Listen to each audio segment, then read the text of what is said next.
جس طریقے سے مردوں کو جنت اور جہنم میں جانا ہے،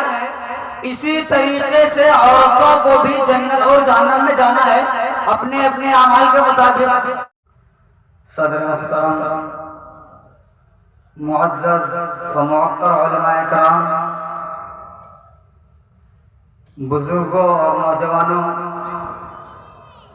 پردہ نشین اسلامی خواتین اور پیارے بچوں، اللہ رب العالمین کا ہم سب پر فضل احسان ہے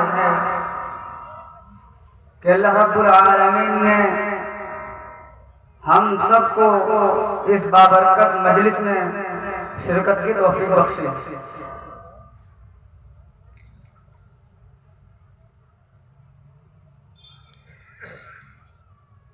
اللہ رب العالمین نے انسان کو پیدا کرنے کے بعد اس کی ہدایت کا بندوبست کرنے کے بعد اللہ رب العالمین نے انسانوں کے اوپر کچھ ذمہ داریاں بھی عائد کی ہیں، اور کچھ ذمہ داریاں ایسی ہیں جو مردوں کی الگ ہیں اور عورتوں کی الگ ہیں، لیکن کچھ ذمہ داریاں ایسی ہیں جو مرد اور عورت دونوں کی ہی ذمہ داری بنتی ہے کہ ان ذمہ داریوں کو نبھائیں۔ آج کے اس پروگرام میں جس موضوع کی طرف نشاندہی کی گئی ہے وہ ہے اصلاح معاشرہ میں عورت کا یا خواتین کا کیا کردار ہونا چاہیے۔ ایک عورت معاشرے کو درست کرنے کے لیے کیا عمل کرے اور اس کا کیا کردار ہو جس سے ایک اچھا معاشرہ عوام کے سامنے بن کے نکلے۔ اللہ رب العالمین نے قرآن مقدس کے اندر ارشاد فرمایا،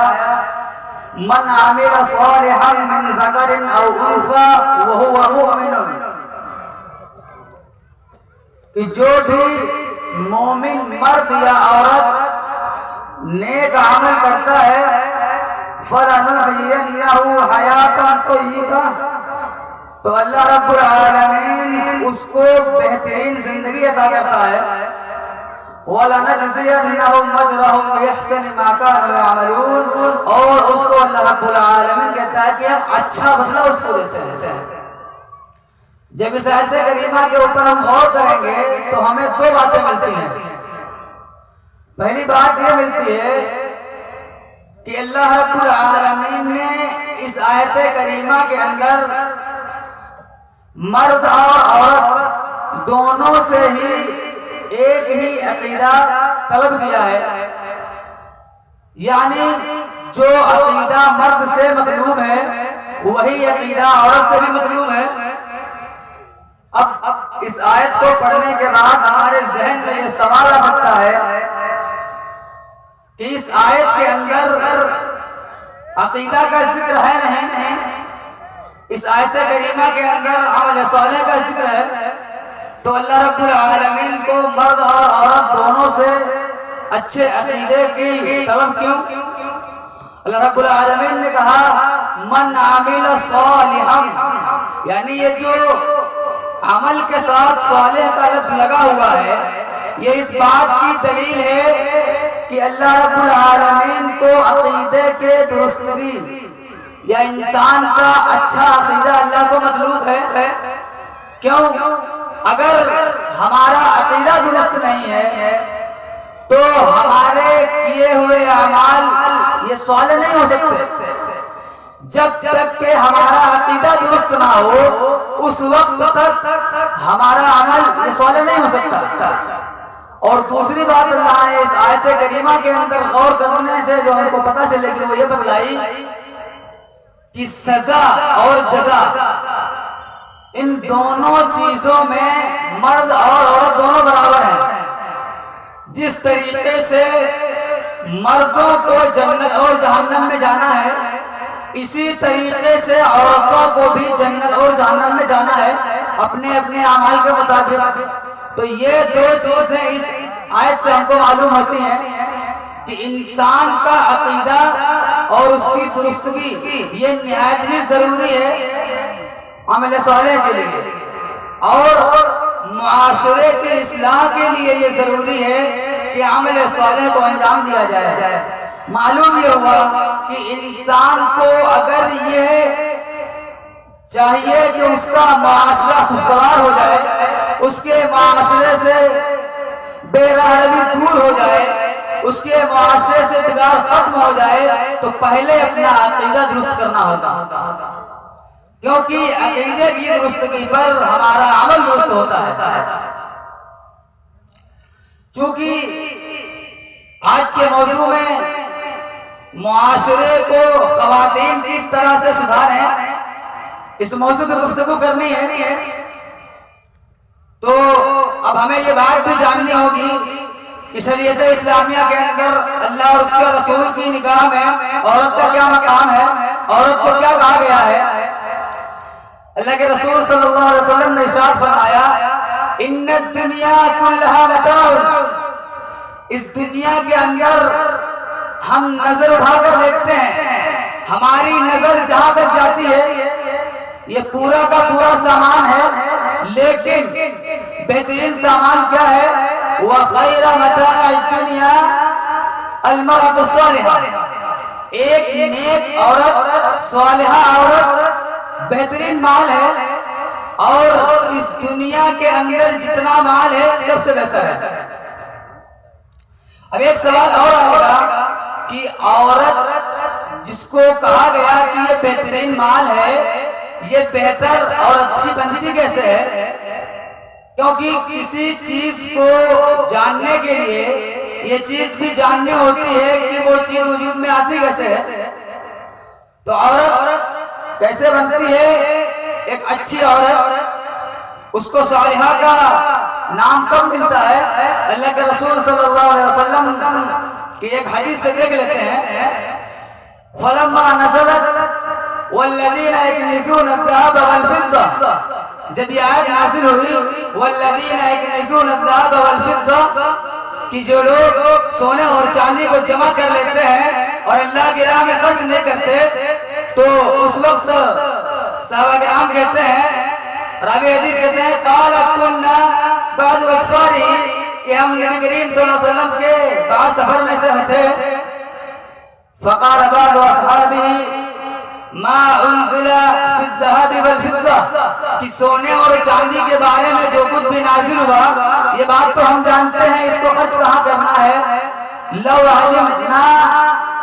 ای المال خیر، اگر ہم یہ جان لیتے کہ کون سا مال بہتر ہے، فنتخذہ، تو اس کو ہم حاصل کرتے، اس کی دیکھ ریکھ کرتے، اس کی حفاظت کرتے۔ اللہ کے رسول نے فرمایا، کہا کہ فَأَفْسَلُهُ لسان ذاکر وقلب شاکر وزوجة مؤمنة تعینہ علی دینہ، بہترین مال یہ ہے کہ انسان کو اللہ کی جانب سے ایک ایسی زبان مل جائے جس سے وہ اللہ کا ذکر کرے،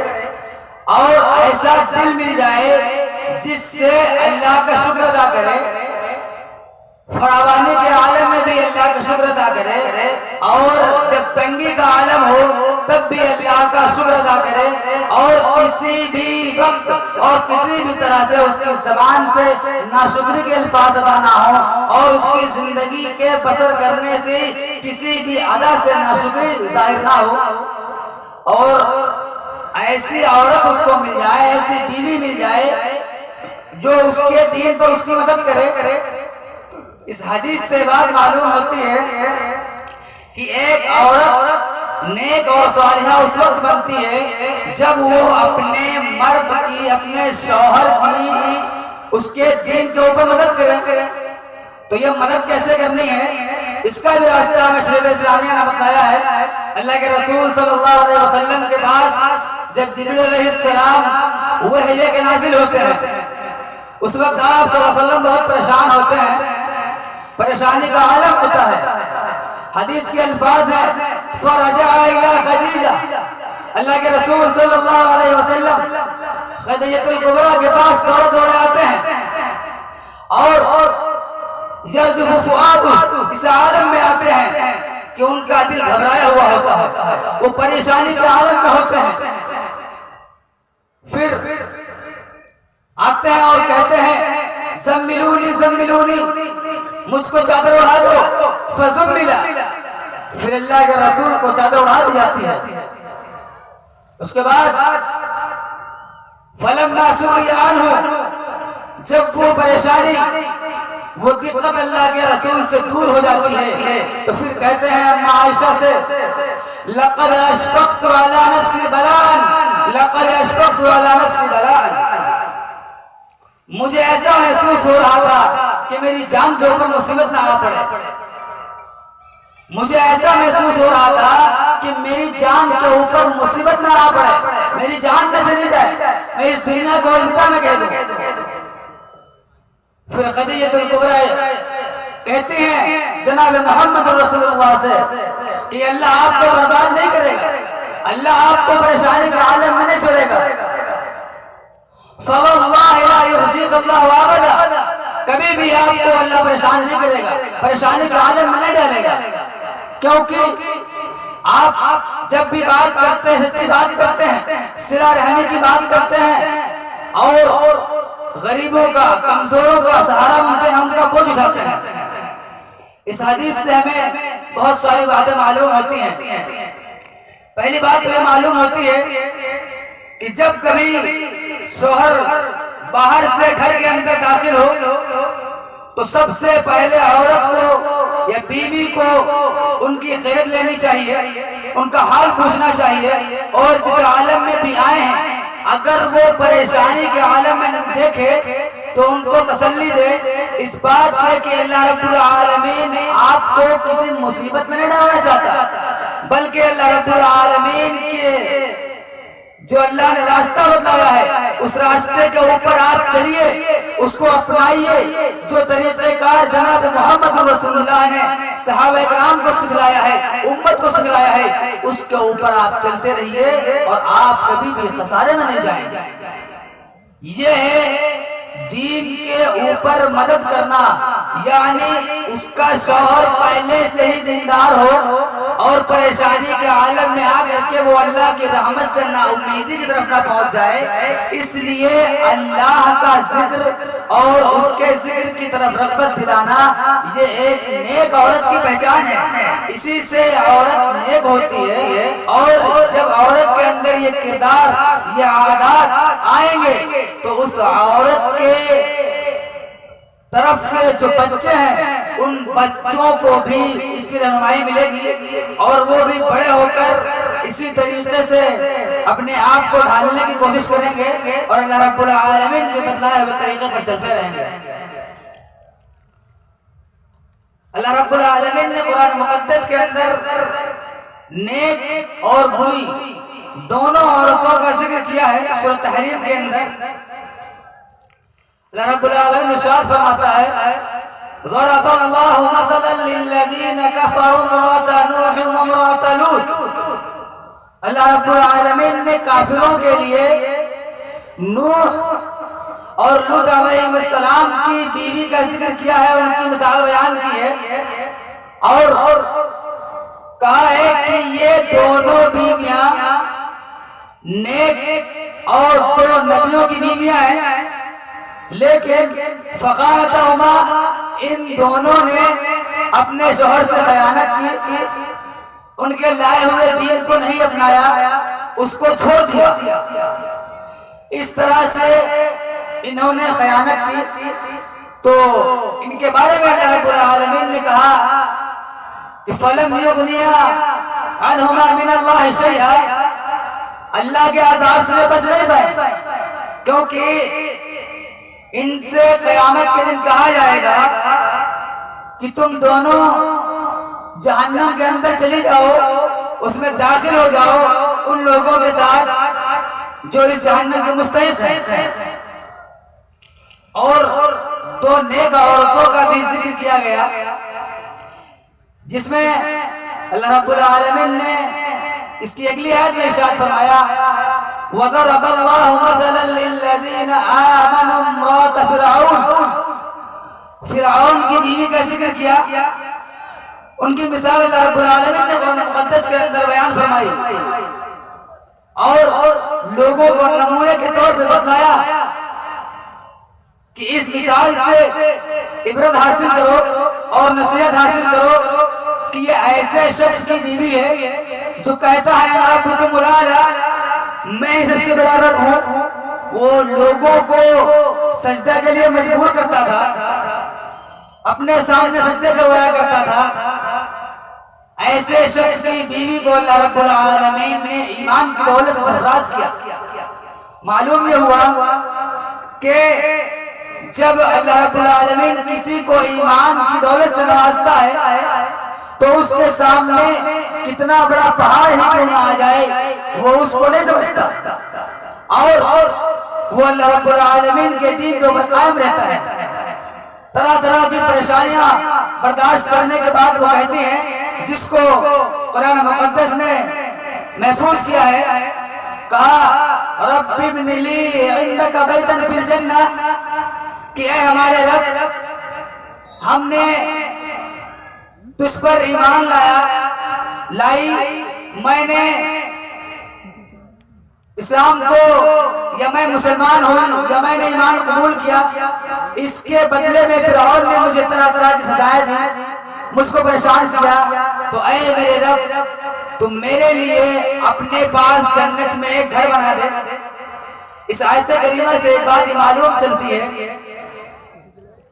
کہ انسان کو یہ بھی دیکھنا چاہیے کہ انسان کس کا پڑوس مانگ رہا ہے،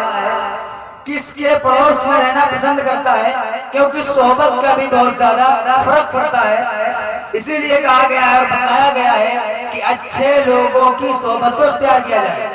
لہذا اللہ کا پڑوس مانگا جا رہا ہے، وہ کہتے ہیں کہ اللہ فرعون نے مجھ پہ ظلم کیا ہے، تو مجھ کو اپنے پاس جنت میں ایک گھر عنایت کر دے، میرے لیے جنت میں اپنے پاس ایک گھر بنا دے۔ اس کی اگلی آیت میں مریم علیہ السلام کا ذکر کیا گیا ہے، وَمَرْيَمَ ابْنَتَ عِمْرَانَ الَّتِي أَحْسَنَتْ فَرْجَهَا، کہا گیا کہ عمران کی بیٹی مریم علیہ السلام کو کہ جو پاکیزہ تھی، جن کو دنیا سے جو بھی اس وقت کے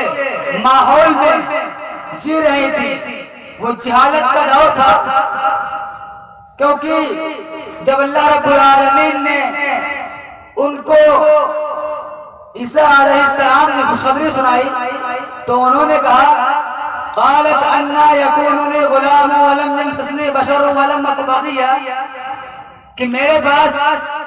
بچہ کیسے ہو سکتا ہے، میرے جہاں بچے کی پیدائش کیسے ممکن ہے، نہ ہی مجھے کسی مرد نے چھوا ہے اور نہ ہی میں بدکار عورتوں میں سے ہوں۔ تو اس وقت کے لوگوں نے ان کو طرح طرح سے ستایا اور نازیبہ الفاظ کہے۔ جب اس کو قرآن مقدس نے نقل کیا ہے فَأَتَتْ بِهِ قَوْمَهَا تَحْمِلُ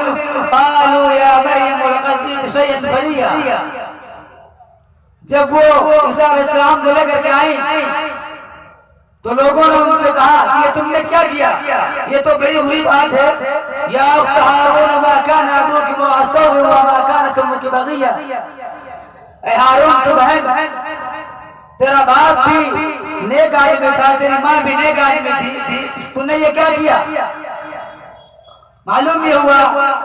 کہ عورت کو معاشرے کی اصلاح کے لیے پاک دامن ہونا ضروری ہے، لیکن نہایت ہی افسوس کے ساتھ یہ کہنا پڑتا ہے کہ آج جھوٹی ترقی کے نام پر ہماری عورتوں اور ہماری بیٹیوں کو آزادی کا ایک عجیب طرح کا ایک میٹھا حلوہ دیا جا رہا ہے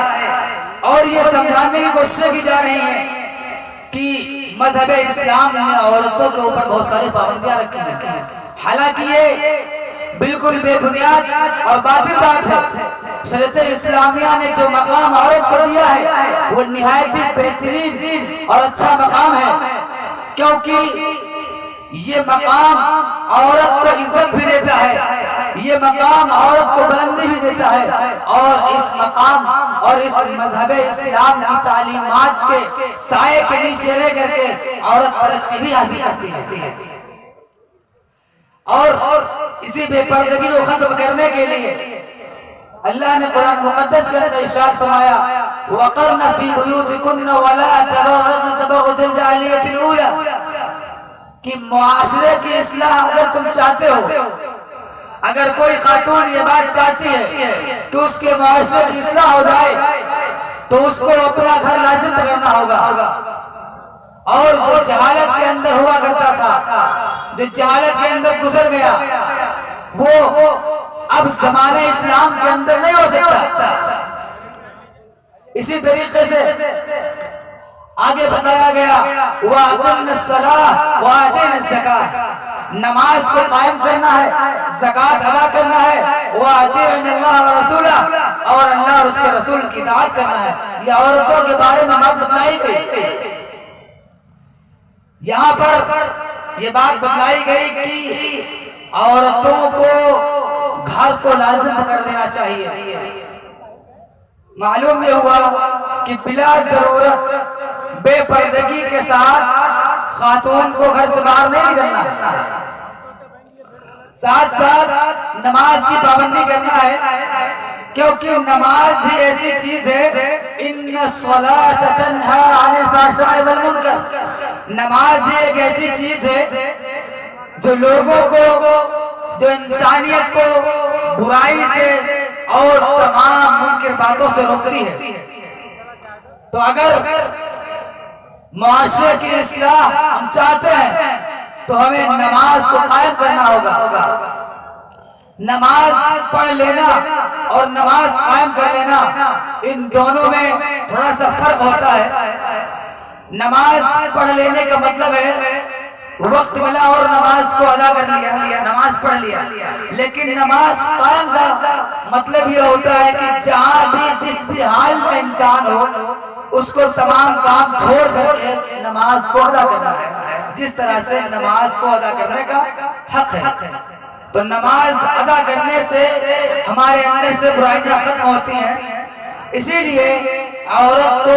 اس آیت کریمہ کے اندر نماز کی تلقین دی گئی ہے گھر کو لازم پکڑنے کے بعد۔ اسی طریقے سے اللہ نے قرآن مقدس کے اندر دوسرے کا ارشاد فرمایا قُلْ لِلْمُؤْمِنَاتِ يَغْضُضْنَ مِنْ أَبْصَارِهِنَّ وَيَحْفَظْنَ فُرُوجَهُنَّ وَلَا يُبْدِينَ زِينَتَهُنَّ إِلَّا مَا ظَهَرَ مِنْهَا، کہ جو عورتیں ہیں ان سے کہہ دیا جائے کہ یہ اپنی نگاہوں کو پست رکھیں، اپنی شرمگاہوں کی حفاظت کریں اور اپنے بناؤ سنگار کو، اپنی زینت کو ظاہر نہ کریں، مگر جو ظاہر ہو جائے لا علمی کی بنیاد پر وہ اللہ رب العالمین معاف فرما دیتا ہے۔ معلوم یہ ہوا کہ عورت کو اگر وہ اصلاح معاشرہ کوئی طلب اس کے اندر ہے تو اس کو پردے میں رہنا یہ لازم ہے، اور تمام ان تعلیمات کو اپنانا یہ اس کے لیے ضروری ہے جو تعلیمات اللہ نے اور اللہ کے رسول نے صحابیات کے لیے اور تمام مومنین کے لیے کہا، اور یہی حکم اللہ نے نبی کی